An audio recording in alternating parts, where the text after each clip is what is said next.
Okay guys, I totally understand, I get it, that's what I'm here for. After all the Godzilla -1 trailers and having to fill you guys in on all the things you missed there, I get it. I get that sometimes I just gotta expect that there's gonna be up to 157 things you missed in the Godzilla X Kong The New Empire trailer too, and so I'll sit here and I'll break those down with you guys.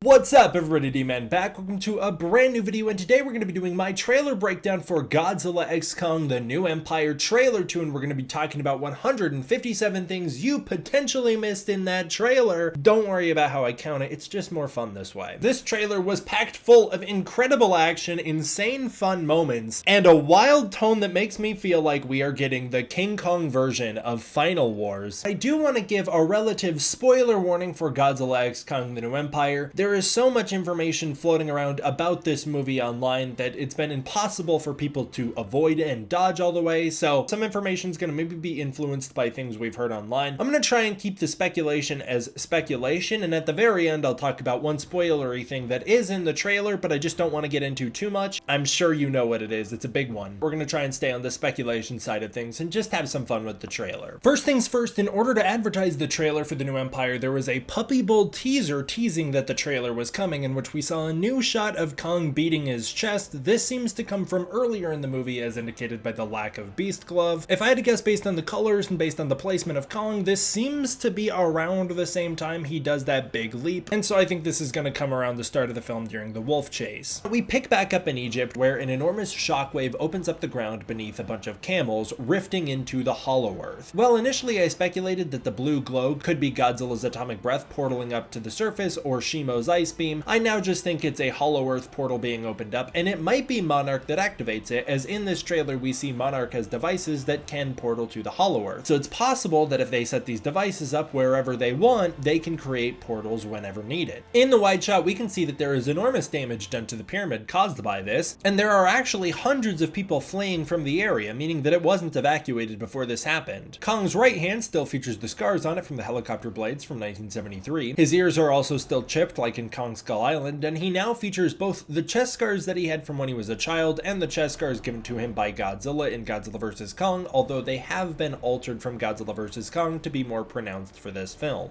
This seems to be part of Monarch's grand plan to force Godzilla and Kong to come face to face with each other, to come together in hopes that they will wind up working together, although I have no clue why Godzilla would be in Egypt before this happened. A very quick shot shows a wave sweeping aside Godzilla's blue dorsal plates. I would guess that this comes very early into the movie, perhaps in the opening sequence, and I do think that this will be Godzilla's arrival in Rome. Adam Wingard's signature shot returns here as Godzilla swims towards the camera, blasting through bridges along the way in a very Godzilla vs. Kong styled way. This is one of our best looks at the evolved Godzilla's face, although I don't really know how Godzilla fits in that river in the first place, or why he would destroy bridges with civilians still on them. It's a very Godzilla vs. Kong thing to do and doesn't really line up with what we saw in the previous films, but whatever. And we see Godzilla's eyes and spine glow here in an intimidation display, meaning Godzilla carries over that ability into his evolved state. This might be Godzilla turning up for the final battle in Rio. Eileen Andrews returns, speaking over the trailers, stating, "For centuries there was harmony. The Titans were the guardians of nature, and the great apes became the protectors of humanity." Previously, we were told that Godzilla was nature's balance and guardian, but I guess it may be that all of the Titans played some role in some way. However, the great apes being the protectors of humanity is something that's been hinted at as far back as Kong's Skull Island, but it was made well more pronounced in the Godzilla vs. Kong novelization. I don't know why they would specify that the great apes are something separate from the Titans, but this could set up for future films where we see more of these great ape Titans appear to aid Kong in battles of some sort in order to defend humanity. In fact, it might be that the movie ends with the ape colony and the human colony in the Hollow Earth coming together and the apes living in coexistence with them. This could lead into a brand new era of coexistence on the surface world as well, where the great apes then protect humanity on the surface world, which would usher in that world of coexistence that Serizawa dreamed of. There is an inversion in this trailer, with Kong laying down in the Hollow Earth surrounded by green crystals, mirroring his awakening in Godzilla vs. Kong on Skull Island, but here he's reaching up with one finger towards Gia, in a reversal of his finger touch with Gia in Godzilla vs. Kong on the ship. Rather than being upset and surrounded by rain and blue light, Kong looks pained and vulnerable in this shot. This time he has the lower ground, reaching up to her first. Maybe this is after Kong suffered a defeat at the hands of the Skar King, and Gia is there to maybe get Kong back into the fight, or maybe Kong is suffering from crippling loneliness, feeling more lost than ever in a vast and dangerous world where he still doesn't fit in.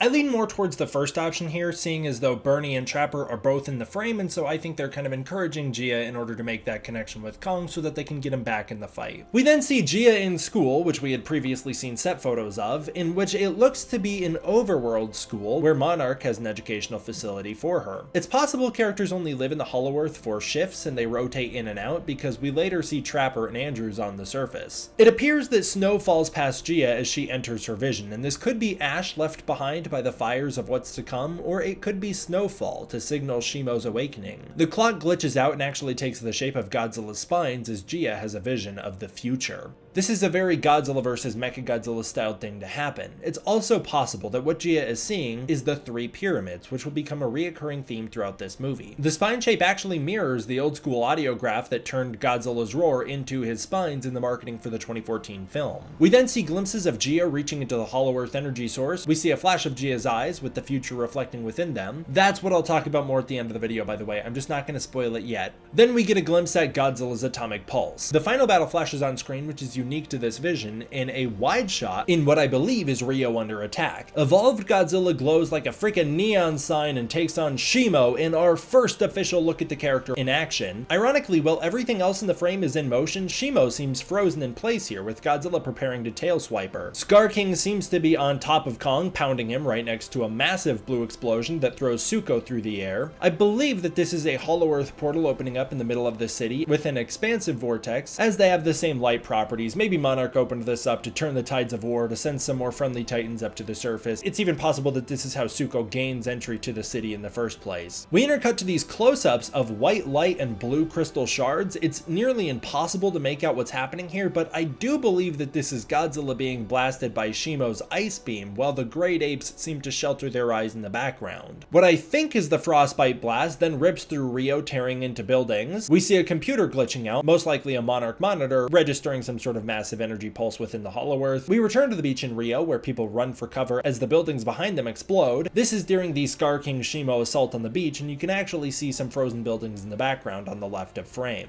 I'm not entirely sure when this will happen during the fight. Initially, I thought that this would be a beach attack where Skar King and Shimo were destroying the beach initially, but you can actually see pink, which I believe belongs to Godzilla's tail, sweeping over the buildings here, meaning Godzilla may already be in the fight at this point. We end the vision with a shot of Skar King awakening, his glowing blue eyes becoming superimposed over a shot of the three pyramids. Pyramids play a big role in this film, with the Hollow Earth natives having constructed many in their temple, and Godzilla and Kong doing battle at the Great Pyramids in Egypt. It's unknown how much of this is actually part of Gia's visions, but it's possible that the visions Gia experience are actually the title card teaser of Skar King in his throne room that we originally saw for this film. Those don't really fit the visual aesthetic of the rest of these trailers, but the footage has been used so far, and in fact are used in Gia's vision here, so it makes me think that that possibly could be the case. That's where they come from. Gia awakens, and it seems like those visions are actually nightmares she suffers from. It's possible that she's having these because the Iwi hold a special connection to the Titans, and her being in the Hollow Earth has amplified this for her. Rico in the MonsterVerse has also suffered from visions of Skull Island's past when he drank the Iwi juice on Skull Island in the Birth of Kong comic book. It's also possible that there is something a little more mystical going on here. In Godzilla King of the Monsters, Dr. Chen and Dr. Ling had a very subtle mythical link to Mothra, who has been known to possess telepathic powers in previous Godzilla films. Madison Russell also had a mystical connection to Mothra in the Godzilla King of the Monsters novelizations, so maybe a similar Titan is sending visions to Gia of what's to come. Andrews continues to serve as Gia's mother figure here, comforting her as Gia worries that something's wrong with her. We can see Gia is still wearing her native headband and the Skullcrawler tooth necklace that she wore in Godzilla vs. Kong, despite having abandoned her native clothing. According to Andrews' speculation, the signal that Monarch has been receiving, as seen with within their seismographs and computer glitches is actually a declaration of war against Godzilla and Kong by Skar King. It turns out Gia can feel the signal as well for some reason. We get a look at Gia's new house filled with animal carvings, maintaining her connection to nature, but also showing that she's becoming more civilized than we saw her previously. A soaking wet Kong appears to be on the ocean in the overworld, and this seems to come early into the film, as seen by Kong's natural tooth. The shadow that passes over him clearly has two distinct arms, and it's almost certainly Godzilla coming to check in on him about what's going on. It seems that Godzilla and Kong are going to have a few encounters in this film and won't really get along most of the time, which completely in a way destroys the thematic ending of Godzilla vs. Kong for the sake of more action. It's also possible alternatively that this is the heave that they have that has arms for some reason kind of shadowing across his face, and this could be Kong making his way to the surface world through that Monarch portal that we will later see him jump through the other direction of. We cut in on Godzilla on a shot that I believe is deceptive editing. I don't think this is Godzilla coming to beat Kong up right here. I do think that this comes from a different scene in the movie, and Godzilla glows from every conceivable crack in his body, including his toenails, meaning that the dude is basically just skin surrounding plasma in order for that to work. I don't really understand how he can glow through his toenails.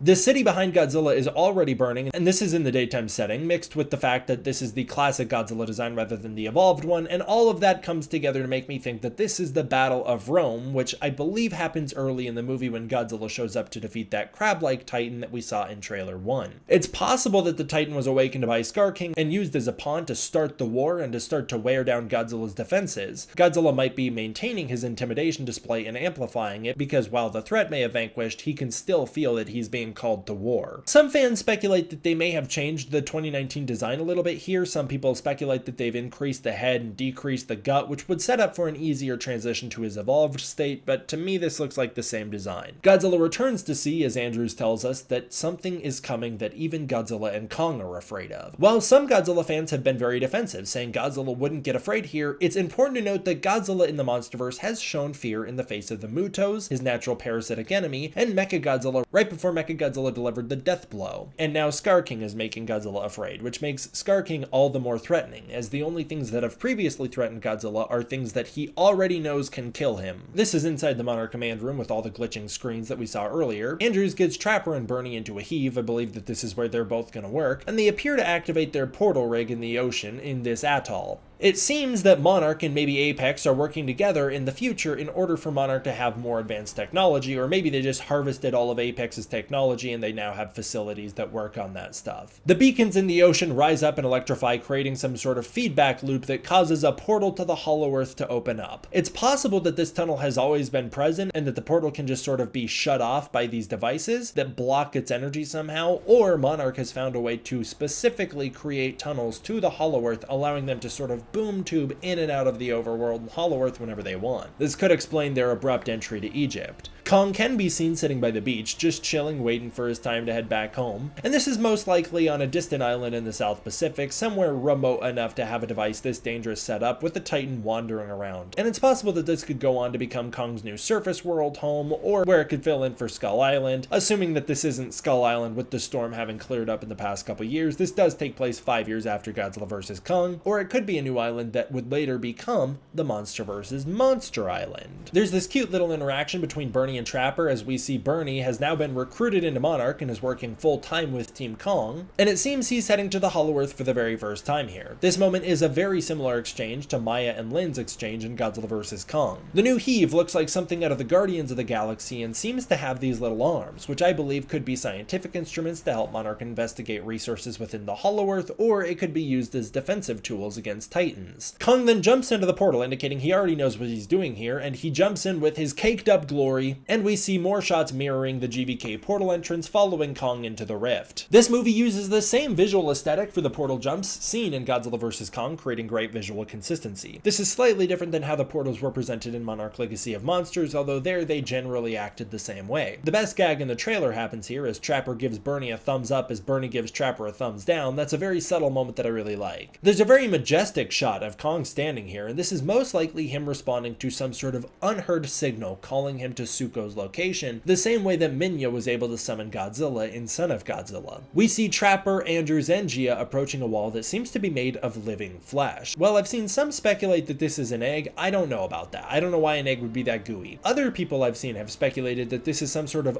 organic barrier within the Hollow Earth separating different sectors from one another. Basically a wall between biomes. And if that's the case, this very well could be a way into the cave-like world where we eventually find the natives and Skar King and all that stuff. Basically a world to yet another realm within the Earth, creating a fourth realm within the MonsterVerse, from Earth to Axis Mundi to the Hollow Earth and now to here. Either way, it responds to the touch and glows blue, along with the fact that the sound design features Godzilla's roar. It seems that the trailer wants us to connect this energy source to Godzilla in some meaningful way. Maybe this is the type of energy that normally powers Godzilla, unlike the type of pink energy he will later absorb in order to enter his evolved state. Andrews backs away from the wall in shock, and you can actually see there are pyramid structures behind her, indicating that they have already discovered the outskirts of the native society within the Hollow Earth. As pointed out by Revo on Twitter, we can hear Moist Critical's battle call in this trailer quite a few times actually. I don't know why they do that. It's so goofy. That's not just a It looks like we see Kong enter a cave and grab his axe, which might be where he keeps it when he isn't using it, and this seems like he's about to go out in search of Suko. We then see Suko leading Kong beneath the planet of the humans in order to find the ape village amongst a glowing cave filled with many different pockets of energy. These energy sources most likely contain different types of Hollow Earth radiation that wind up fueling Skar King and giving him so much strength. It's possible that Suko is leading Kong here in hopes that he will free the other apes, or it's possible that Suko is leading him here as part of a trap set up by the Skar King in order to get Kong into this battle arena. The other apes are much skinnier than Kong, indicating that they're a bit more malnourished, and they also feature these red marks on them, which mean they have been claimed as Skar King's property. Skar King uses these markings not only on the walls, but also apparently on Skull Island to mark territories he's been.